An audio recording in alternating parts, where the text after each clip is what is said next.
Hello, hello, hello. Happy Monday. Welcome, welcome, welcome, welcome. What's happening now? Where did I go? What have I done? What is going on? No, am I here? All right. Something was happening. I'm not sure exactly what. Looks like it's all right. Just fixing my camera slightly there. Looks like it's all right. Welcome. Happy Monday. Here to do another rulebook read along, this time of Mythras Imperative, which someone can correct me if I'm wrong, but Mythras is the, I guess, inheritor or a spinoff, I'm not sure, of the RuneQuest role-playing game system. I think there's even another one, because I think there's one called OpenQuest. I'm not familiar at all with RuneQuest, the RPG, or Mythras, for that matter. But I did see a Reddit post where someone was, I don't even recall what the subject of the original post was, but there were comments in there, or one comment pointed to a particular rule from Mythras in their combat mechanics that they liked a lot.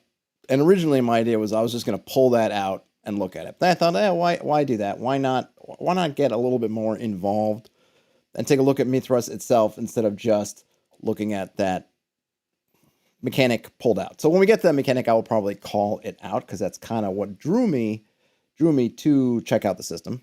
But in the meantime, until we get there, we can look at the rest of it. Let me share. Something happened. My window got light. I was going to share a screen and it got lost. There we go. Now let me just make it visible. There we go. And look at this, because I got somebody, and I forget their name. I'll have to look them up. Apologies for that. Essentially unlocked the potential of Acrobat Reader for me for showing two pages at a go in the full screen mode. So I am in their debt. In their debt for that. So we're looking at Mythras.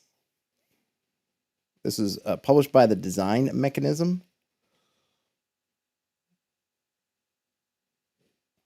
I'll read a little bit of the intro. Boy, I'll say this, though. That type is small on this split page view. Might need to do some zooming in and outing on that. In fact, actually, I will. Let me. Yep, didn't let me. Hold on a minute. It's another link. All right, can I zoom in? Aha, there we go. A little bit better. Mythras Imperative is a free, pared-down version of the full Mythras rules. We provide it so that game masters and potential players can try the core mechanics without having to purchase the entire rule set in advance. Whilst we pack in a lot of material into a few dozen pages, this is only a simplified overview of a far more comprehensive system, one which comes from a long tradition of role-playing games based around using percentile dice to resolve most activities. Most D100 games work in a similar way and even have similar skills and features. Differences occur in the details, but this needn't be a worry, and you should find that there is a high degree of natural compatibility between different D100 systems from different companies. The rules are straightforward and intuitive. Usually, a player rolls D100 and aims to score equal to or less than a skill, a value, a skill or passion, for instance, or his or her character sheet that represents a certain chance for success. However, the game includes many rules that add greater depth, modify results, or enhance the play experience. While most can be considered necessary for play, none are essential. Indeed, if you do not like a rule, find it confusing, or find it slows things down, feel free to ignore it completely. As with any role-playing game, there will be ambiguities and questions raised. No set of rules will ever cover every eventuality perfectly and to everyone's satisfaction. However, where something is unaddressed, there should be something in this book that can, with a little tweaking and a little thought, address it. Mythras is very flexible, intuitive, and forgiving game system. Use the game as you want to and need to. Do not be constrained or constrain yourself. Part of system's longevity has been its adaptability, and that adaptability always comes through what its players and referees bring to the table. This is your game. Your Mythras is your Mythras. Well, there you have it. We do have a section here called Simplification.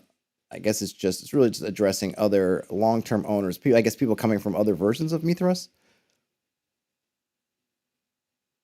So I'm going to skip that. And then we have a bit on rounding numbers, which I'm not really concerned about. And then we have a note on role-playing games, which I'm also not concerned about. And then on the opposite side of this page, we have a character sheet. It's basically your more or less standard. We have some things are a little bit different. So apparently in Mythras, we have strength, constitution, size, dexterity, intelligence, power, and charisma. If I'm reading those correctly. They also have something called passions, which I'm sure we'll see later. Combat styles. Ooh, we've got armor points and hit points and locations. We also have skills, and then we have, I guess I should say we have a set of standard skills and then a set of professional skills. The standard skills give you a basic percentage. For example, athletics is your strength plus your dexterity. I guess as a percent. So if your strength is, 20 and your dex is 20, your percent will be 40. I guess we'll see that later on, but we just get a sense of what they're doing. And they also have on the character sheet there is culture and career and then age. Okay, so now we're into characters. I'm probably not going to read this. I'd like to try to get through it in the whole hour. We'll see. We'll see what we can get. It's 30 some odd pages, but as we can see, the type is small, so they might be squeezing a lot of content in there. A swig of Diet Coke for the working man. Let's see. So I might skip some of the things like the steps, or I'm just going to use my judgment. And if I skip something, or it looks like I'm going to skip something that you find important, if you're here in the chat, feel free to call it out to me. Just zooming in a bit more again. So we're on to characters. Every player in Mythras controls a character. A character is the player's alter ego and is usually very different physically and mentally from the player. All right, I'm going to skip some of that stuff. The basic character is defined by a series of different elements that describe the character's capabilities. These elements are characteristics, such as strength or charisma, attributes, things like height or movement, and skills, which are expertise in fundamental abilities. And then they do give us the steps, which I think is nice if you're a player, particularly a new player. So you're going to start out with your character concept, and then you're going to roll for the characteristics. For humans, it's 3d6 for strength, con, dex, power, and charisma, and then 2d6 plus 6 for intelligence and size. Or you can also do it via a point-buy system. They don't say if you're not human. I don't know. Someone can fill me in because I really don't know much about the RuneQuest universe or whatever, if that has been inherited into the Mythras universe, but I don't know if it's something that's mostly human-centric. I guess that's the vibe I'm getting right now. But somebody fill me in if that is not the case. Calculate your attributes using the characteristics. Calculate out your standard skills. Figure out your culture. Pick a career. Assign some bonus skill points that you have. And then figure out your starting equipment, which is based on your culture and career. Then on this next page, we're going to get... Let's see if I don't know how to... There we go. Oh, that's good enough. So the kind of character concepts they're talking about seem like they're essentially elevator pitches. They give some examples. Fierce barbarian, hunter, young naive wizard, bad-tempered gemstone miner, amoral assassin, hotshot spaceship pilot, that sort of thing. Dinosaur wrangler. So the 7 characteristics they have, I think I did get them correctly. I'll go through some of the definitions for some of them, at least the ones that are not, I don't know, your D&D normal. Brian Smith. Hey, Brian Smith says, no clue about the setting, but it does seem human-centric. Yes, it does so far. So strength is physical strength. Constitution's health and hardiness. Size measures mass and helps indicate height and weight. Size is used to help figure hit points, as is constitution. Size can also be used to determine a character's damage modifier, since mass helps to increase the force of a blow.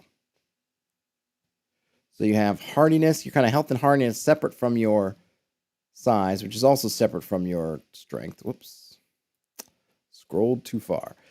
Dexterity, yeah, we know what dexterity is. Intelligence, cognitive ability, power. Whoa, what am I doing? Power measures... Okay, so power is a measurement of different things, depending on the setting. It can be, for example, a measure of the character's soul, spirit, inner drive, or capacity for magic. power governs a character's magic points in a fantasy or magical setting, and luck points. If a character's power ever drops to 0, they lose all independent will. Okay, so that's interesting. So it's a little bit like wisdom. I think I like what they did here because they are using it for a little bit of a, I don't want to say a catch-all, but in a fantasy setting, power we'll use for magic and luck points, but it's also leaving an opportunity by making the name a little bit more generic. They're not calling it magic, so that if you were to create a sci-fi setting, you have power and you could just determine for that setting, well, what does it mean? You could think about it. Well, what is the if magic is power in a fantasy setting, what then is power in a sci-fi setting? You can determine what it is. Maybe it's something to do with engineering, or maybe something to do with programming. If you're, cyber, whatever. Who knows? Who knows what it could be? But it's kind of given a name that you don't have to go and rewrite it. You just think of, okay, what is it? What is that kind of power? What does that power mean in your setting? And if there isn't one, then it's just presumably just luck. And then we have charisma.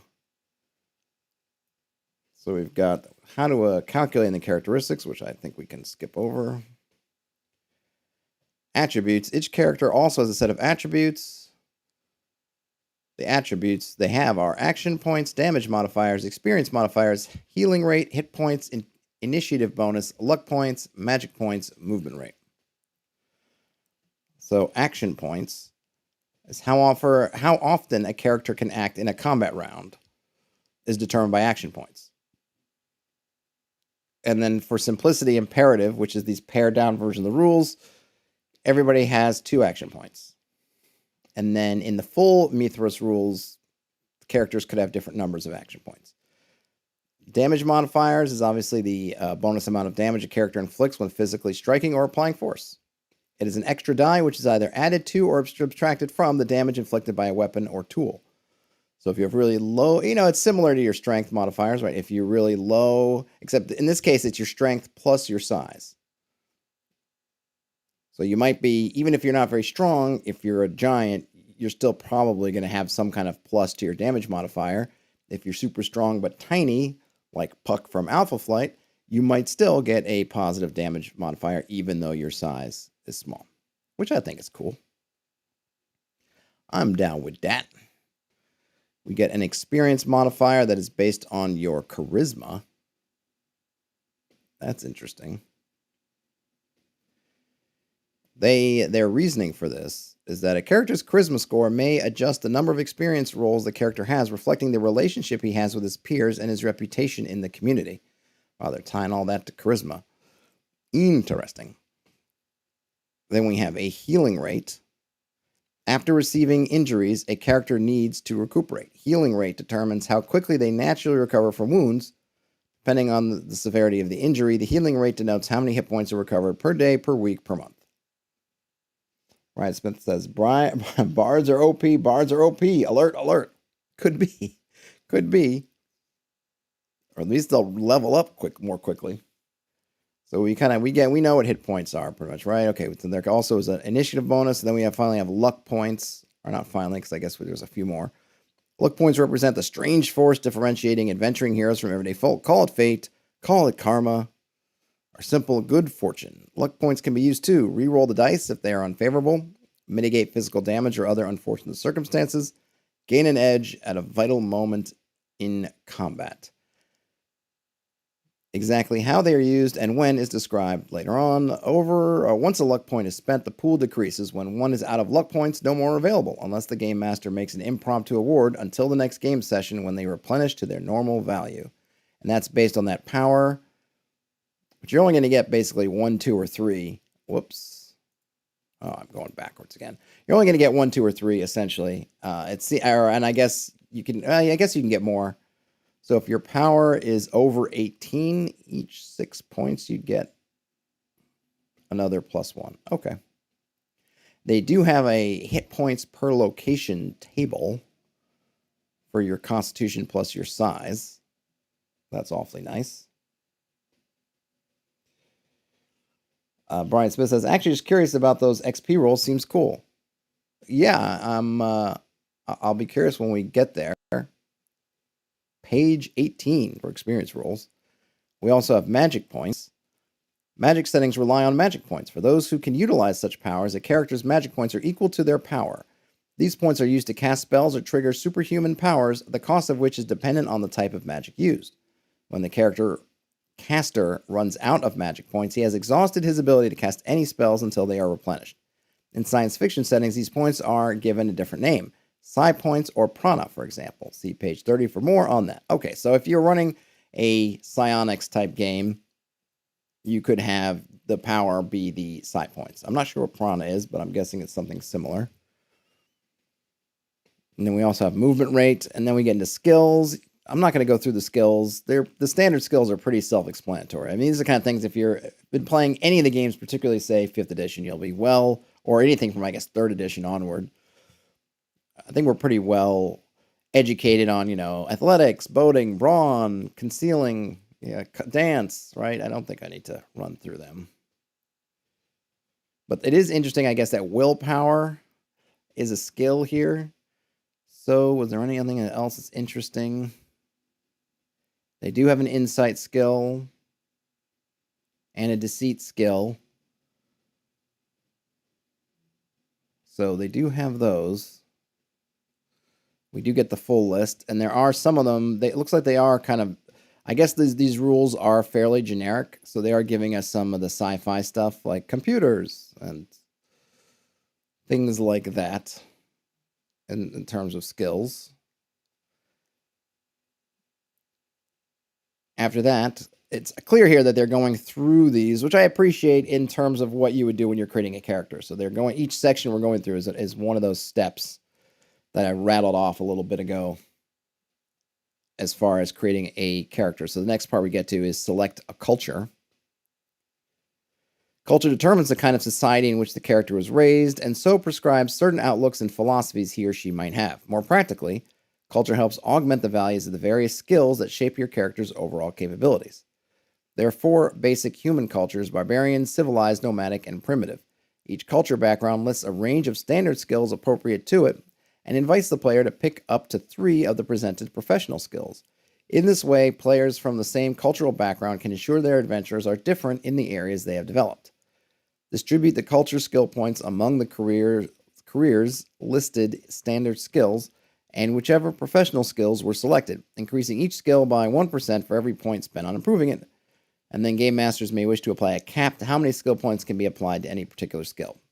In other words, especially when you're starting out, this allows you as a GM to just kind of minimize or at least cap the kind of min-maxing that you want. Oh, can I put everything into, streetwise? No, you can't.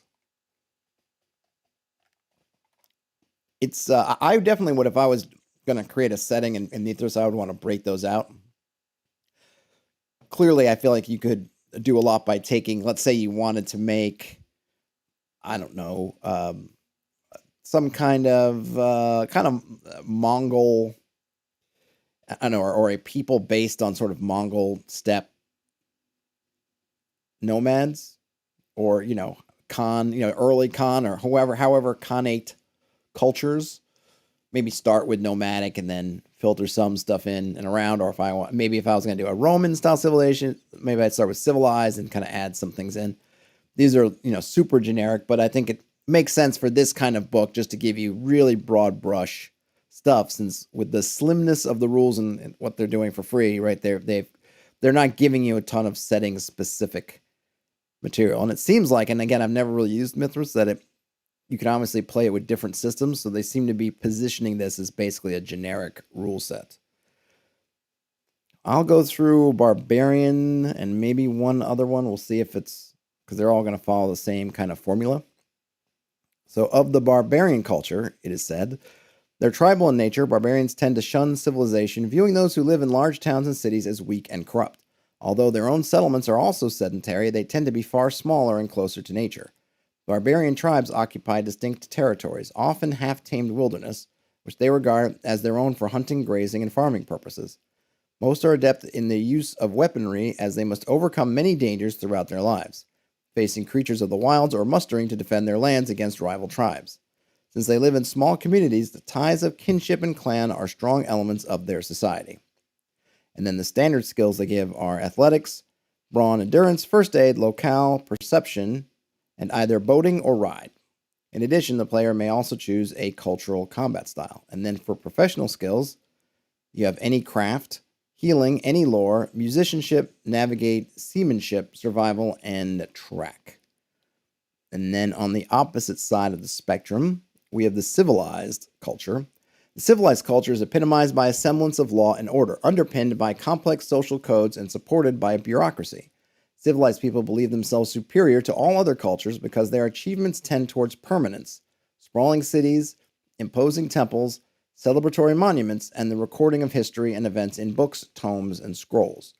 Of course, this is a thin veneer.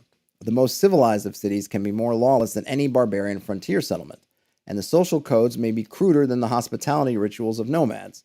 But the civilized culture prides itself on its achievements, its infrastructure, its professional artisans, and its ability to easily extend its reach to wherever it wishes to go. For this, we've got the standard skills of conceal, deceit, drive, influence, insight, locale, willpower. In addition, the player may also choose a cultural combat style, and then for professional skills, any art, commerce, any craft, courtesy, any language, any lore, musicianship, or streetwise. Brian Smith says, I struggle with generic systems because I'm caught in between disregarding all the lore they might offer, since I'll likely be reskinning it all, and not having anything stand out as unique. It is kind of difficult for generic systems to really bring in uniqueness because they're trying to be generic. It's that I think it's the same thing that really a lot of generic systems fall into, even D&D to a certain degree. It's not going to go out on a limb and really push a particular element because it wants you to be the role-playing game for all roles in all games. So it's going to tend to be kind of middle of the road in a lot of stuff, and it's not going to go out way on an edge in one area because that would then push it off the spectrum for something else. So I hear exactly what you're saying. I think it is both a feature and a bug. You know, you kind of want unique mechanics and kind of things, but at the same time, then you might look at it and say, well, that's a great mechanic, but unless I'm playing a certain kind of game to support, say, a certain kind of game style to support that mechanic, then suddenly that mechanic I have to undo or it's not worthwhile. I think there are some mechanics here that might be interesting, including Brian says he may have missed it, but I mentioned at the beginning that my original interest in this came from somebody pointing out something they did. I think they call it special effects in combat, which I did check and is in here. That was what first brought me to this rule set before I decided. I was just going to cut it out and just talk about that. And then I said, I'll talk about the whole thing, or I'll read the whole thing. So that's kind of where I came from. So there are some things in here, but yeah, they're not going to go out on a limb in anywhere particular, I don't believe, because they want it to be as flexible as possible. Though I think some of these, having the kind of hooks, like having careers and having cultures and having those things, means that you can do a lot of neat stuff with them that other games, D&D, like 5th edition, even older ones, they kind of pay lip service to sort of your culture. They don't really do a whole lot. It's D&D, you might end up with here's your little starting package, and it kind of gives you a little bit. I guess this is kind of the same, right? You pick a culture, and it's just, other than some background, it's just, here's a couple of skills you're good at and not. I think you could even maybe go further with that, and then it might help with a system that's kind of generic if it really allows you to push into those cultures and things, so that if you are playing a fantasy game, you could really drive into some really weird cultures or interesting cultures and have it impact a lot of stuff. But maybe that's just not the kind of game that they're trying to create. Select a career. Every Mythras character starts the game having been trained in a career. The occupation he chooses may not necessarily be the one the character continues to follow as he begins his adventuring life, but it is the career he embarked on as part of the transition to adulthood, and it further defines his skill development. Each career presents a range of standard skills appropriate to it and permits the player to pick up to 3 of the listed professional skills. And then you're going to distribute some points, and of course, again, the Game Master can cap the points. And then we've got some bonus skill points. As a final step, a last pool of skill points are assigned to round out the character that may be applied to any standard skill or those professional skills gained as part of a culture or career. Once again, We could put a cap on it. So the kind of careers they have, I'm not going to go through all of these, but it's a lot. You could be an agent, a beast handler, a bounty hunter, a courtesan, a crafter, a detective, an entertainer, a farmer, a fisher, a gambler, a herder.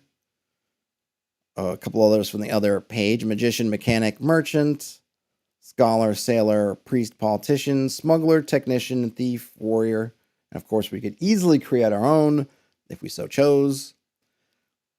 Next, we would select passions. Passions are used to assist players and game masters in deepening the nature of the character, introducing plot hooks based on a character's desire or prejudice, and helping the player to understand who his character is and what drives him, and so on. A passion can be for anything: a person, an organization, an ideal, even an object. Passions are typically described by a verb such as desire, despise, destroy, espouse, fear, flee, forswear, hate, love, loyalty, to, protect, repudiate, respect, seek, subvert, torment, or uphold. Passions are measured in the same way as skills. They are rated between 1 and 100 or higher. A passion can be improved in the same way as a skill, or it can be increased or decreased by the referee depending on circumstances. Beginning characters may start with up to 3 passions, each based on 2 characteristics, with a bonus of plus 40 to the first, plus 30 to the second, and plus 20 to the third, the player deciding the order of importance. These can be tied to his culture, profession, or personal foibles. For example, in a sword and sorcery campaign, the character might take hate, Stygians, distrust, sorcerers, and desire, alcohol. Whereas in a dystopian sci-fi game, the character might choose loyalty, president, destroy aliens, and uphold the law instead. So these are cool. And obviously they have numbers here so that you might ask people to roll on them. That was something I really like from Pendragon, is you could, a similar system of passions. And we'll see if they have more rules, because I think it was pretty implicit in Pendragon that you might have to test against your passions. If you, for example, here have desire alcohol, and you're in a situation where you as a player think, like, I really don't want my character to drink because he's got to be at full, have full sound mind for whatever's going to happen late at night. So he can't drink during the dinner feast. GM might says, don't you have GM might say to you, hey, don't you have a passion for drinking, desiring alcohol, right? So roll against that to see if you can withhold doing it, or if you're unable to resist. And then by the same token, let's say you're in a drinking contest, you could try to use your passion to do better. So like, okay, you're in that Indiana Jones, and you have to drink off against the guy and the Afghan guy in what's her name's bar over there, where was she even in Afghanistan? I don't even remember. Tibet, wherever she was. And so you have to drink off against a hardened Tibetan herdsman. Then you might say, okay, I'm going to use my desire alcohol to overcome this. And then you would, roll, you would be trying to work towards it as opposed to, fending it off kind of thing. Herder, nerf. Yes, Brian Smith, exactly. Facing off against that drunken nerf herder. Oh, here it is. So we are going to see something. We do have a section here called Using Passions. Passions are deeply held are any deeply held commitment that has the capacity to influence events during play. Although they are viewed as standalone abilities, to call them skills is to do them a disservice. Passions can be used thus: to augment another skill, as an ability in its own right to drive choices, desires, and emotional actions and responses, to oppose other passions, as a general measure of depth of commitment, to resist some form of psychological manipulation. So there you go. Deepening and waning. Passions can increase during a game independently of experience rolls based on the strength of whatever occurred to trigger the increase. Also, passions can and do wane. Strongly held belief can be shaken by many things, leading to that passion by being either reduced or, in more extreme circumstances, reversed completely. For instance, a character with Trust Chieftain might, if his chieftain acts treacherously, either reduce his passion or turn into Distrust Chieftain at the same percentage. The game master needs to determine if a passion reduces or reverses. If it reduces, then it does so according to the strength of the source of the change. The deepening and waning table shows how much the passions change. Okay, so then there's basically a little table here, a weak change, a moderate change, a strong change, and then it tells you how you adjust the scores. We've got equipment. I'm not going to go through it, but you basically get a set of clothing, some amount of pocket money, personal heirlooms, any trade tools, a personal weapon, and then anything else the GM finds appropriate. let's see. Now we're at skills. Part of the whoops. Why do I keep doing that? Part of the fun and drama of Mythras comes from in making a roll against a skill to see if success or failure is the outcome. It can be tempting to call for skill rolls for each and every challenge, but there are some cases where rolls are not needed. However, when the action becomes dramatic or extraordinary, players in the Game Master should roll dice for the resolution. It is usually obvious when a skill roll is necessary, but if in doubt, consider the consequences of failure. Are they crucial to the plot? Does the chance of failure heighten tension and make for an exciting possibility? Will a failure add fun to the game? If the answer is yes to any of them, then have the character make a skill roll. I mean, that's good advice. I think it maybe leaves up a little bit. I mean, I tend not to think in terms of, is it crucial to the plot and that stuff. I more think, are there consequences of failure that are meaningful? If it's going to take you 10 more minutes and that might be life or death to you, then it's meaningful. If it takes 10 more minutes and that has no impact whatsoever, it's not meaningful. Sometimes I think you can kind of, as a GM in your own mind, you can kind of twist some of those questions to make it always, to kind of tempt you to want to roll all the time when I don't think you should. See, Brian Smith says, players agreed upon character hooks right up front in 5e. I think applying a negative effect to a flaw on their sheet might rankle some noses. Yeah, I think they've gotten away from a lot of negative modifiers in D&D. I think it's just kind of a cult. I don't, there was an interesting Twitter discussion. Somehow I dredged up an old Twitter thread and I responded to it where someone was saying, I forget the person's name. We ended up having a good conversation about it, but their angle was essentially, WotC is driving kind of this story-driven play. Well, there were sort of two elements. It was sort of this drive towards story-driven play and the fact that they kind of push people to buying the adventure books, and so they de-emphasize and kind of silently remove the kind of things that they might deliver to GMs to help them make their own worlds because they want you to buy whatever the next adventure book was. And I thought this was actually a little bit unfair. The DMG actually has a bunch of world building, campaign building, adventure building success advice in there. And I think it's more that there's just been this long-term trend towards story and plot and that stuff. And I think, in the OSR, as I think most people follow my channel are kind of in the OSR, in some ways the OSR is a reaction against that, to want to go back and say, hey, before that, there was different ways of playing. And that's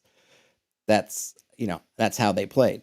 And I think the other thing as kind of part of that is characters is kind of these, I don't want to say that heroes, non-flawed heroes, but a lot of moving away from applying negative modifiers, which I think is also kind of mixed into this whole trend of not wanting to play with a lot of negatives. Now, they're still there in terms of, you could have them in terms of your attribute scores, but they don't tend to come up much because using the kind of things they do and the sort of point buy and things like that, I think you might end up with one score that's low, but certainly not much beyond that. And again, I just think it's a trend in gaming that's popular now.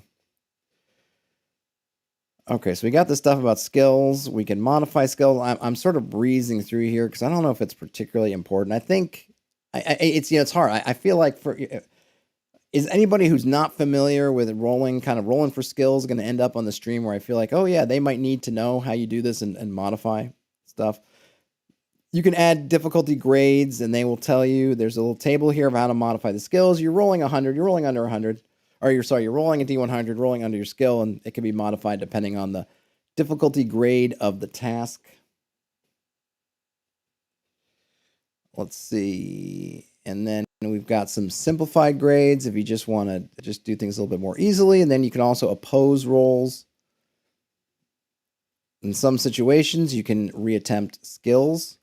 Here's the other thing you could do with reattempting skills, and this is not specifically the Mythras, this is anything. If it's another way of determining if you should be rolling at all. If someone can sit there and they can keep repeating the skill until they make it, then there's no need to roll. That is the classic take 20 situation. And 3.x, I think D&D, they had take 20. It's probably showed up other places. I thought it was really good because it kind of cuts through the noise of, and even the frustration of, I'm just going to keep rolling. I'm going to keep rolling. Take 20 was essentially, you're going to take as long as you need. and it might have even had some time limit, maybe an hour, even more than an hour, and say, hey, I'm gonna take as long as I need to do this, so I'm just taking 20. What that means, of course, I won't say of course, what that means is that if you're taking 20, you get an automatic 20. You're not rolling the dice because you're basically, this is like the best, you're going to end up with the best thing you can possibly do, which would be 20 on a D20 plus whatever your skill is. Now, if that still doesn't work, then again, you could probably say, well, why am I even trying this if it's clearly beyond me? But if it's within your power, you will make it work, but you're going to spend all the time necessary to do that.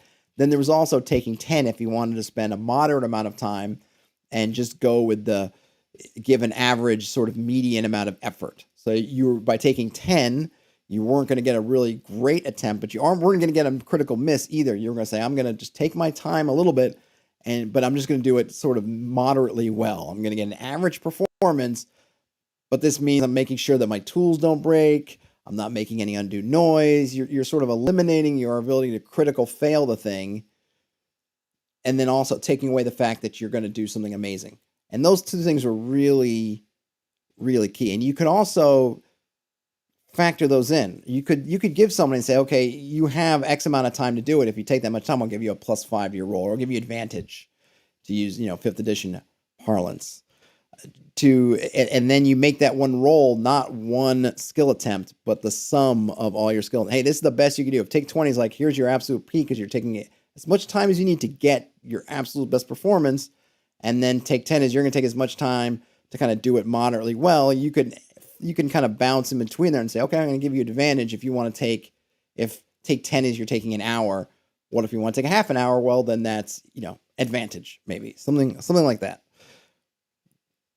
Let's see. Brian Smith says, seems like a pro would take 10 knowing their expertise will bump it up and they won't break anything. I like it. Yeah. The take 10 thing, it does take more time. And I forget the time frames that 3.x had for these.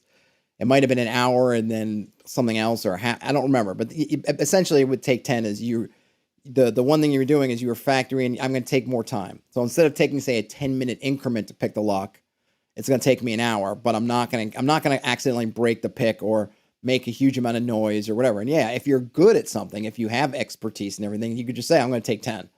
And that way you can basically just spend time to just get the dice out of the equation, which can be helpful. What's the cost? You're spending a bunch of extra time, and that may cause extra, wandering monster checks, whatever, things like that.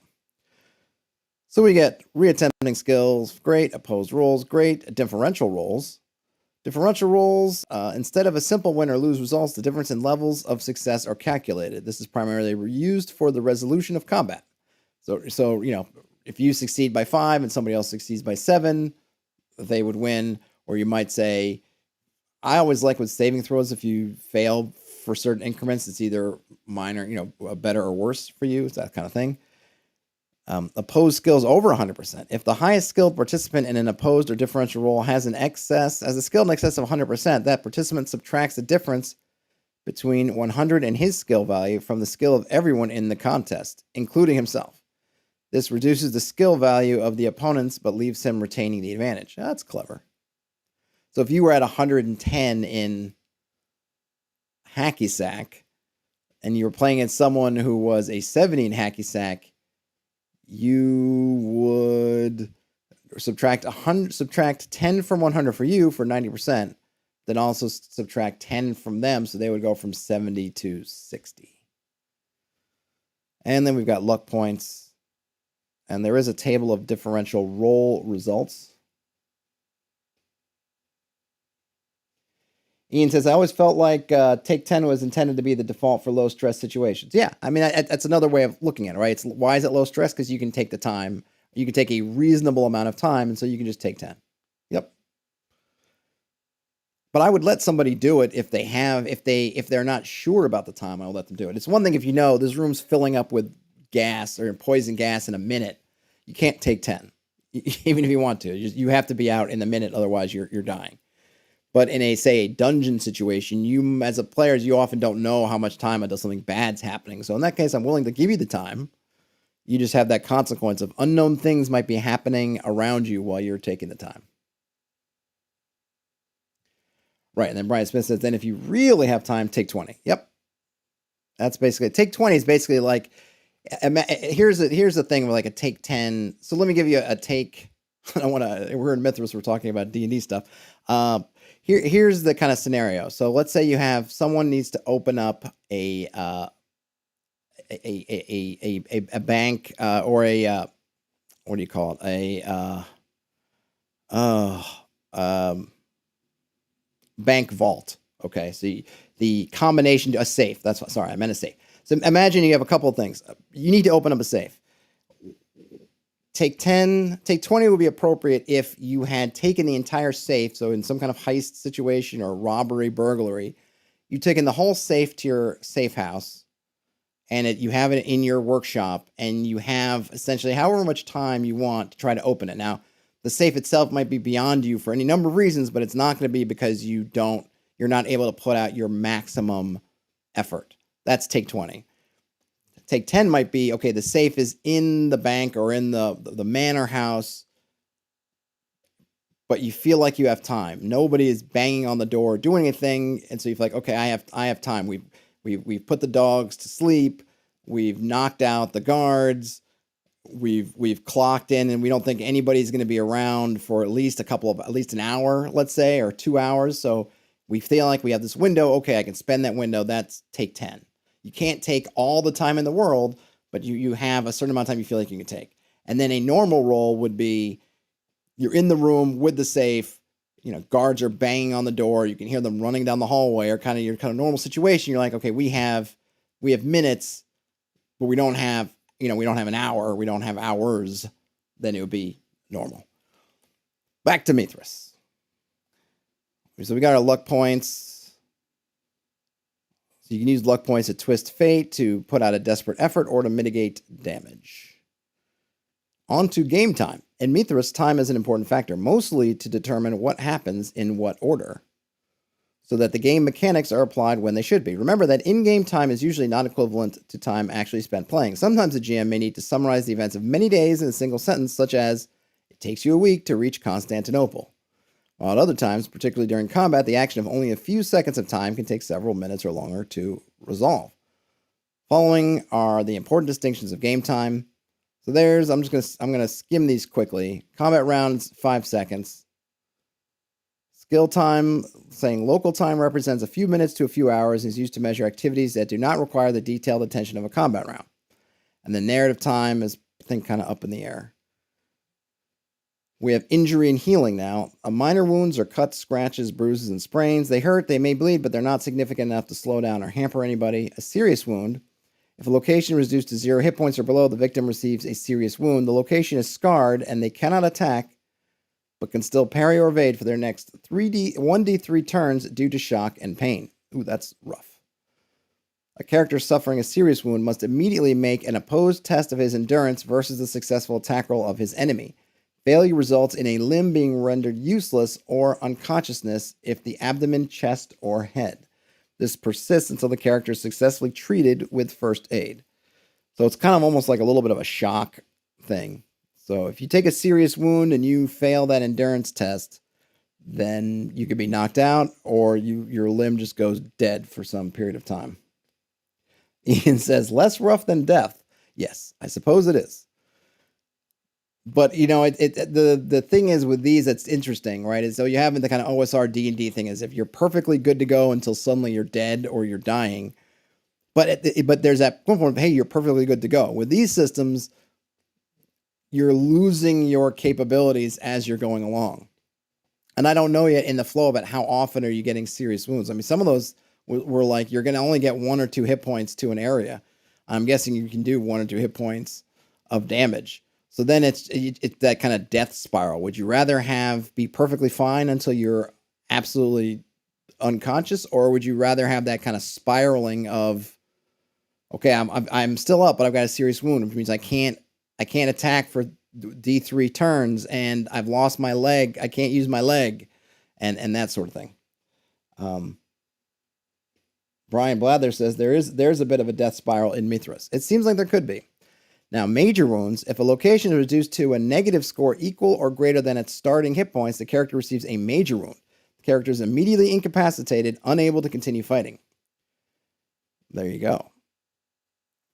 let's see. You still have to make that opposed check. Failure results in a limb being severed, shattered, or ripped off, or instant death if it's the abdomen, chest, or head.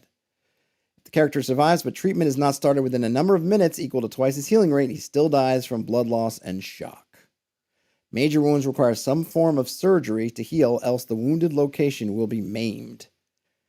And then, as far as healing, minor wounds take days, serious wounds take weeks, major wounds take months. And then, corrects me, there is no could be. Yeah, okay. Combat is very granular. I get that. And when I did look at a little bit about the special effects, which I'm hoping we'll get to soon, and I may even cheat for it. Oh, here we are. We're already almost there. And you can get permanent injuries from major wounds. And then we do have some first aid actions. And I'm going to skip over. Do I need to go through character improvement? You can increase your standard professional skills by spending 1 experience roll. Oh, I guess, who was it that won? I guess we were kind of interested in experience rolls. Every character has the opportunity to improve their skills with time. The mechanism for most character improvement is the experience roll. Game Masters dispense experience rolls at an appropriate juncture in the campaign at the end of every successful scenario or storyline, or after perhaps 2 or 3 sessions of play if the story is a long one, which will take time to complete. The frequency is at the Game Master's discretion. A high frequency of experience rolls will lead to the characters developing at a faster rate. The number of experience rolls given in any one sitting should average between 3 and 5, but it can be lower or higher depending on how long it has been since the last set of rolls and how well the characters performed or have been played. It is recommended that all characters be given the same number of experience rolls, which helps maintain fairness and parity in character progression. The only exception to this guideline is where a character gains an additional roll or suffers a reduction in rolls for their experience modifier. In those situations where the character can put their influence to good use or suffer its consequences. Any skill in the character sheet, standard or professional, can be increased by spending 1 experience roll. And then I suppose you're going to roll a D100, and you compare it to the skill you want to increase. You add your INT, or the character's intelligence. If the number rolled is equal or greater than the skill being improved, it increases it by 1d4 plus 1. If it's less, the skill increases by 1. And if it's a fumble... if a character fumbles any skill during play, the fumbled skill gains a free increase of 1%. As a fumble, I'm guessing, was that rolling a 100?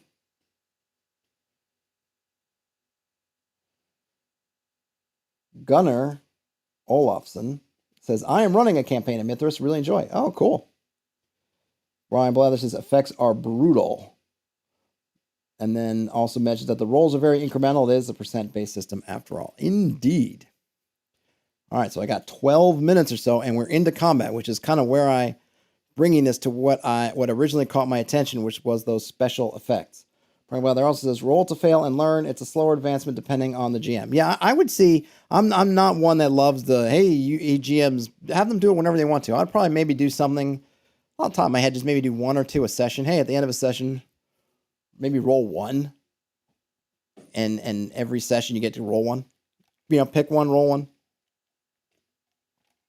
Or maybe since you get a percent anyway, maybe every other one. I don't know. I'd want to pick one standard. I'm not a fan, just for my own usage or just in general, of the kind of milestone, kind of do it when the GM feels like they want it kind of thing. Combat is an important feature of role-playing games. Violent confrontation has ever been a way of settling problems, from vengeance-driven fights between nemeses to the clash of armies in the times of war. Nevertheless, combat need not be a savage battle to the death. Some combat encounters can be swashbuckling duels which end without injury, or perhaps lighthearted barroom brawls. Mythras uses a number of terms to explain the core elements of combat. These are explained in the following sections, but in overview, these are combat style, combat actions, weapon size, engagement, and special effects. Special effects is the one that I'm particularly interested in. Combat styles. Skills covering fighting and combat are called combat styles. Each style is a package of multiple weapons related by culture, career, or even schools of combat, which avoids the necessity of learning such individual weapons separately. The most important aspect of combat styles is that the character learns how to use each weapon in the style, both singly and in combination, so that they might be interchanged as necessary. Thus, a Hyperborean barbarian may be expected to know how to use a spear, hand axe, javelin, and shield, whereas a Sumerian warrior may be trained in short sword, mace, shield, and bow instead. Deciding how many weapons should be included into a single style is ultimately a choice determined by the game master and the setting of the game. Characters who attempt to use a weapon not covered by their style should suffer a skill penalty of 1 or more difficulty grades. I really appreciate that. I like that a lot. I would definitely think of bringing that into, say, my OSR game, of saying, hey, depending on what culture you are as a fighter, even though you'll have the broadest range, maybe you won't have all the ranges. And that way, it just gives you some differentiation. Maybe you could even seek out teachers to learn different combat styles, again, as a fighter. Whereas other classes might be more fixed. And then you could even have those for clerics.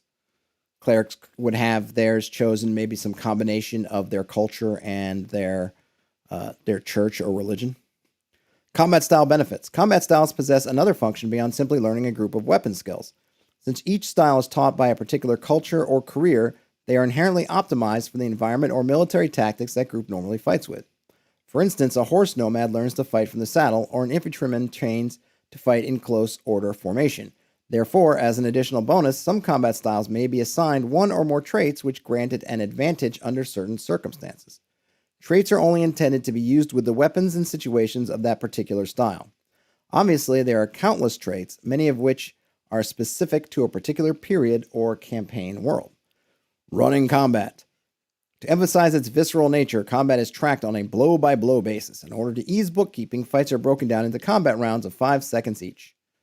During this period, combatants may make hand-to-hand attacks or defend against them, maneuver into and out of combat, fire or throw a ranged weapon, and so on.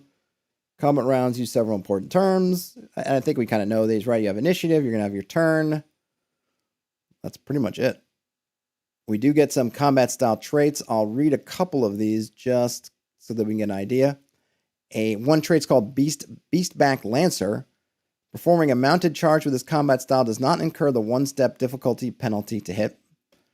If you've got the blind fighting trait, it allows the user to ignore any penalties imposed due to poor lighting or temporary blinding. And then I'll pick one more. Skirmishing. The style permits launching ranged attacks whilst walking or running. These are really cool. I would definitely adapt those to other things, because I think I like them adding flavor, and I like the idea that we always talk about how to make fighters better in your kind of ye old OSR game. I could see pulling these out and saying, okay, as a fighter, and you get one of these at level 1, and then maybe you can get another maybe 2 at level 4. I don't know. I'd figure something out. And then everyone else maybe gets 1. I don't know, but I think they're cool, and it gives some more choices for how folks can kind of tweak their fighter types, but also there's a consequence. If you take defensive minded, then you kind of lose out on unarmed prowess or something like that. So we got initiative. We have actions. Looks like they're split up into 2: proactive actions and reactive actions. You spend action points to do them. Proactive actions are things like attack and dither. Dither is the default option unless another option is chosen. The character simply wastes his turn doing nothing useful. GM, I would like to dither, please. It is noted. You can mount or dismount. You can move. You can outmaneuver. And this one is the character can engage multiple opponents in a group, oppose roll of evade skills. Those who fail to beat his roll cannot attack him that combat round. Ooh, I like that one. That's one I definitely want to pull out. I should get my... I hit the wrong button. I need to figure out... I'll have to highlight that one. That one sounds like a good one.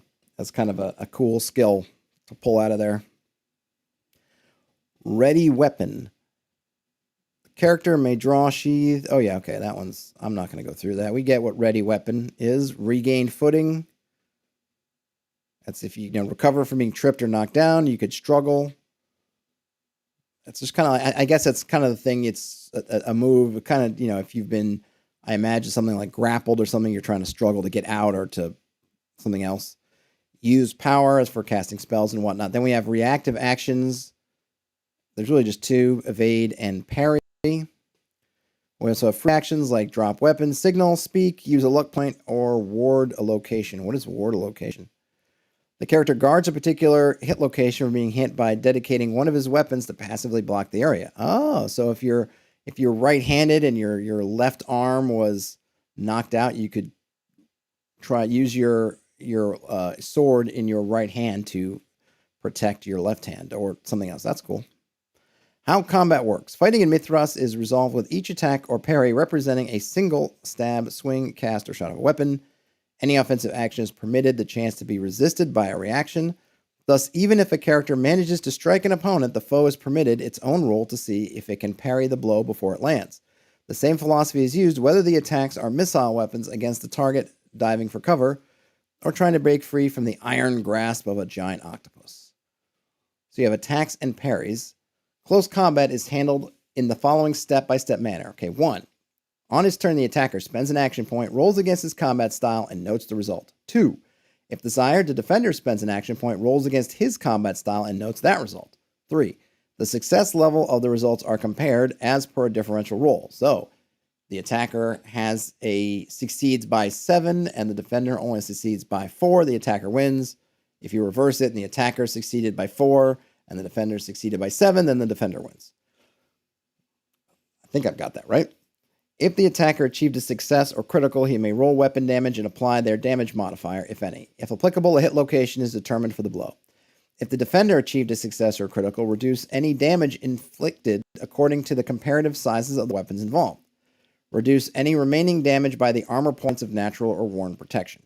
Note that any special effects generated by the exchange are independent of whether or not damage is inflicted. It is quite possible for a defender to gain the higher success level, yet still suffer injury. We haven't gotten to special effects yet, but I'm raring to get there as soon as I can. We have weapon sizes. I'm going to just brush over that. We also have damage reduction and armor. Here we have the example special effects table.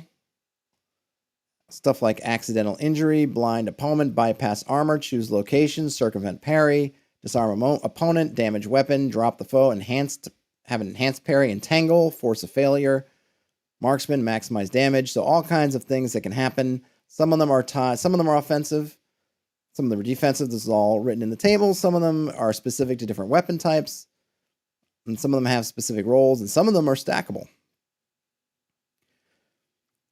Parrying a missed attack. If the attacker misses his initial attack roll, the defender has the option of whether or not to spend an action point to parry. Although it may seem disingenuous to parry an attack which will miss anyway, a skilled defender can use this to his advantage to gain one or more special effects, potentially weakening or incapacitating a foe and preserving their next turn for some other action.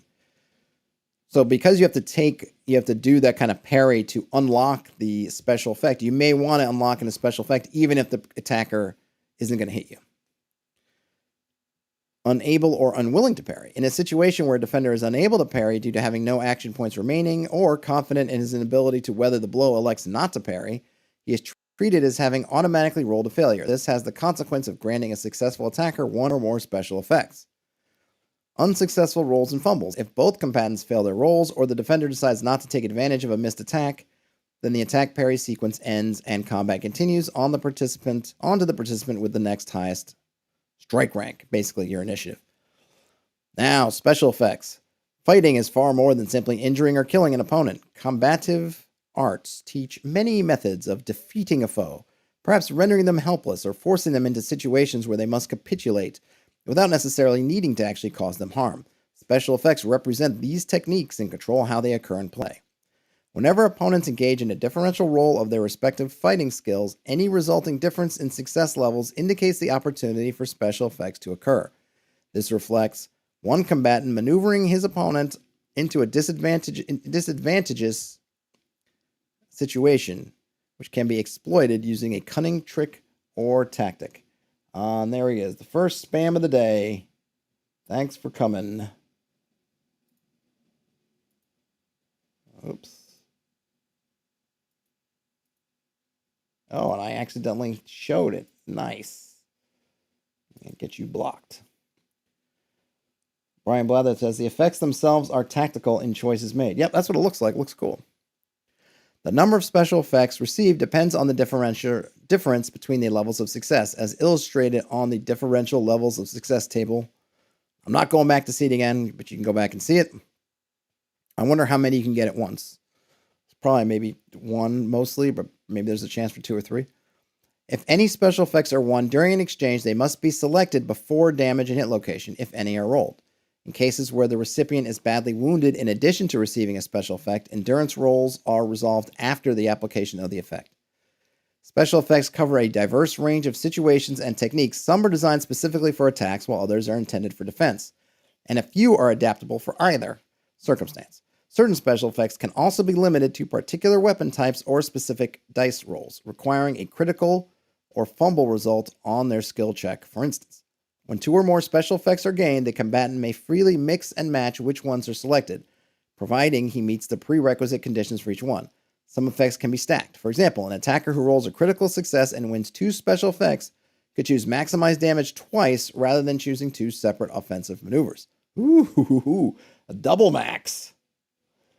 Gunnar says you can get 3 at most if one fumbles and the other crits. Oh, interesting. All right. So I'm not going to go through all of these, but I think it's a really cool thing. And I was pondering how I might be able to pull this out of Mythras for use in other places. But it's really neat. And it pulls in a lot of things that in, say, something like 3.x D&D, you had all those feat chains and all these things. Here, they're all kind of here. If you're using ranged weapons, you can do pin downs. You can, where's one? There was one for shield. Yeah, you can bash people if you're using shields or bludgeoning weapons. You can use cutting weapons. You can make people bleed. All these things are all wrapped up into these special effects, and you basically have to choose them. Now, the one question now would be for those of you, which I guess would be Gunnar and Brian Blether, how much does this slow down the game? Because that would be the one consideration I was thinking about. When I first read through this, just a little bit skimmed it, and I thought, ooh, this is really, really nice. I like it. My only thought in the negative was, well, how much extra stuff is this doing? Because you're adding some decision points, mostly with the defender. And so I'm curious, does it slow things down a lot? Does it go pretty quickly? And if there are some, if you know of any kind of house rules that you might engage to that helps speed it up, or some ways you run it to make it go a little bit faster, I'd be curious about that. So we've got all the special effect descriptions. I'm going to motor past it. You can read all of them. I think they're pretty self-explanatory. We have an impale effects table, which is amazing, depending on the creature size, and then whether you're using, what kind of weapon you're using. So that alone is great. We have a section on close combat. We also get some situational modifiers, engagement, and characters considered engaged if he or she is within melee weapon range of an opponent. That makes sense. You can charge, you can take cover, you can evade. There can be knockbacks. An attack which imparts more damage than the size of the recipient will, by default, result in the character being knocked back. That's a good idea. And then you can do leaping attacks, which use an opposed roll of athletics and brawn or evade. And then it has more about outmaneuvering. I would give that to thieves. That might be a nice one to give to thieves. If I was going to rework thieves, outmaneuvering seems like something that would be a great thiefy kind of roguey thing to have. Brian Blather says, when played, it can be a longer session with combat. You got to learn the system. Learn capital letters. Yep. That seems like it. It definitely feels like, obviously, the better you learn it, the faster it'll go. And Gunnar says, it depends on the players. I have no shields in my campaign to speed up combat. Oh, that's interesting. 2-handed weapons for everyone. And then there's also passive blocking, which allows a character with a weapon to hold it in such a way that it covers a chosen location. I think we saw that on the warding a location. I wonder if I guess it's because it's passive. You don't have to actively choose it. And it basically acts as cover. We've got surprise. Ooh, and then we can have sweep attacks. Basically for weapons or creatures of large size. Then we get to ranged combat. Force is the equivalent of size for ranged weapons. We can have damage modifiers. We have ranges. Load, and then impale size. I love the whole idea of having impaling. And this is the simplified rules that have impaling and a whole impale table on it. Brian says, it makes the decision to get involved in combat one with a high cost. Commit to the risk, avoid it, turn, and run. Yep, I mean, that's pretty much the kind of OSR thing, right, about combat, that you don't necessarily, you want to think real hard before you just start diving into combat. So I totally get that. And then Brian Smith says, sweeping the leg. Yep, sweeping the legs, Johnny. All the legs. Impale mechanic is much needed, Brian Smith also says. I agree. I'm definitely going to throw in some impaling mechanics for myself. And then you can aim, you got firing into a crowd, then you have hit locations, and then we have a table of armor and weapons, which I'm going to pass over, but just know that it's there. And spot rules, I guess these are kind of specific. We'll review what they say, but I'm cognizant that I'm a little bit over time, so I apologize that I'm rushing a bit through this, but I'm trying to get through it. I know I only have a few pages left. Many different things can occur during a game. Some are resolved through skill use or one of the major game mechanics, such as combat. Others require their own rules for adjudication. This chapter provides rules and guidance for a variety of different scenarios that game masters and players will encounter while playing Mythras. So basically a bunch of rules for little things that don't involve one of the major mechanical subsystems. So we got things like fatigue, asphyxiation, falling from vehicles, fires, and inanimate objects. Now we get to the powers of magic. Game masters who want to include magic and or superpowers in their games will find some basic rules for doing so in this section. It's always best to ensure that everyone involved in the game is happy for magic.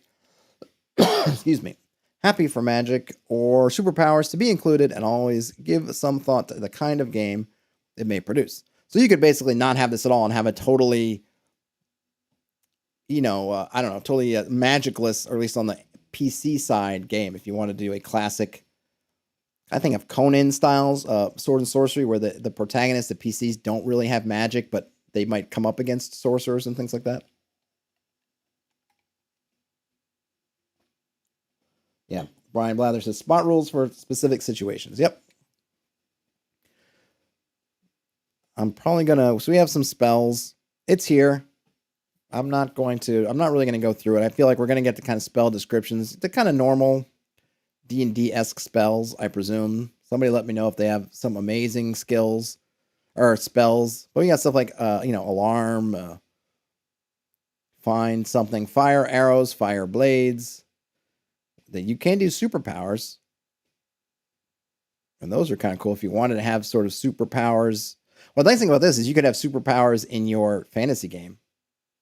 You could have both. Maybe the players, like I said, and say it's a Conan type game, maybe you would say that Conan has the superpower of durability, or your players could have some superpowers, but then other creatures and other non-player characters might have access to magic. Magic. And then you get some limits like the cost to activate, power sources, fatal flaws, limited control, limited power, physical limitations, vulnerabilities, etc. And then we get into creatures. And I'm going to skip over it. We only got a few, but that's fine. And then we get the end of the book. This has been Mythras Imperative, an introductory rule set for Mythras and D100 role-playing. This booklet acts as an introduction to the acclaimed Mythras rules. Inside, you will discover how to create a character, the basics of skills and game system, how to run combats, and even a few simple sample creatures to fight. Mythras Imperative is designed to be light, easy to understand, and quick to play. The full Mythras rules offer much, much more detail, but Mythras Imperative will have you adventuring in no time at all. And when you're ready for more, try the full rules available from the design mechanism and good, friendly local game stores. So that was Mythras Imperative. The thing that pulled me in was that special effects in combat. I don't think it disappointed. It looks really cool. I think my concern is how much does it slow it down if I were to bring that out. I would be interested in playing Mythras. If I read this, and it's for free, you can follow the link if you're interested in the free version that is on DriveThruRPG. It's linked in the show description and other stuff. I certainly would give this a run. It definitely is granular. I feel like this is definitely a step up in terms of crunch from coming from OSR types games, but I don't think overly so in this form. I'd certainly be interested at some point in taking a look at the full Mythras to see how crunchy that particular rabbit hole goes. But there's a lot of fun stuff in here. Let me know what you guys liked or thought interesting about the system. For me, like I said, it was that special effects that drew me in. Though I like the way some of the experience rolls, I like the way some of the other things work. There's definitely a few things that I flagged in there. I like the culture. I like the the sort of what do they call it? Combat styles that are kind of culture or career specific. There's a lot of good stuff here. Good stuff. So hopefully someone might look at this and say, hey, maybe I'll give that Mythras a chance. And if you want to, then Imperative is here for you. Totally free. So there's no reason, if it didn't interest you a little bit, not to at least download it and give it a look. Brian Bother says, it's definitely a step up. Yep, I can feel it. I can feel it. It does make me really curious about the full set of Mythras. Maybe I'll get around to that at some point. But this is all I've got for now. Hope you enjoyed it. If on your way out, if you give this a thumbs up, I'd appreciate it a lot. And if you found yourself in here and you enjoyed the talk and the discussion and whatnot, and you feel like subscribing is great. Just helps me navigate the YouTube algorithms, and then you'll just, you'll see my videos pop up on your feed. Doesn't really do you any harm. Other than that, have a great rest of your day, night, whenever you're watching or listening to this. Everybody, game on, and I will talk to you later.